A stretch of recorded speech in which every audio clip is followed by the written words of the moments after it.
A lot of people see all of this as a bit of a talking shop and a bit of a money spinner. So, for example, electric cars costing a fortune, all these things they're saying we should change to, whilst it just feels a bit hypocritical. In your view, because you said you're saying about it's a good everyone's seeing people face to face, were you there at COP26? As it happens, no, I wasn't. I'm here supporting a couple of my clients who are here this year. My colleagues were at COP26 supporting other clients last year. But I think the point is that, it is about practical action being taken, as I say. And really, look, the climate crisis is a global crisis by definition. Climate change, it doesn't recognise borders. It affects our entire planet, including the UK.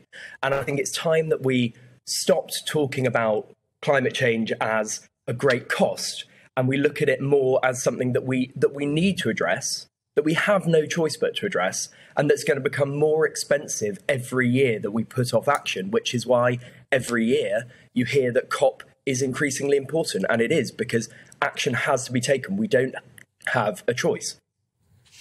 I mean, look, a lot of people are dubious about this, though, because nothing seems to be happening, like a lot of impressive talk about projects. What's your view on the reparations thing? Because earlier they were saying that reparations, the United Kingdom should be paying reparations for climate damage. What's your thought on that? So loss and damage has been one of the major themes of this COP.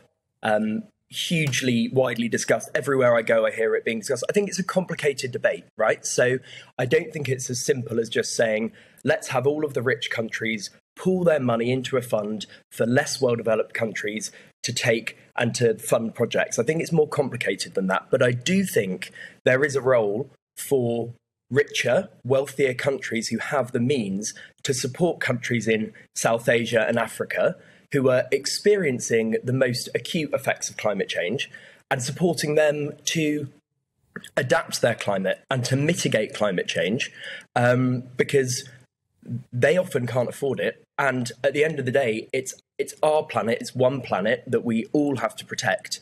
And as I said, climate change doesn't know borders. If countries in Africa and South Asia and the likes of China are pumping out huge amounts of coal, it doesn't matter what we do here. So we all have to work together on this, I think. Well, don't you think it's slightly hypocritical of us, though, to condemn China for doing that when we are buying things from China, which is one of the reasons why they are so industrialised and producing things for us around the world? Yeah, and that's why I say it's a very complicated debate. And that exactly is why COP is so important, because we're living in a globalised world. We can't not buy goods from China.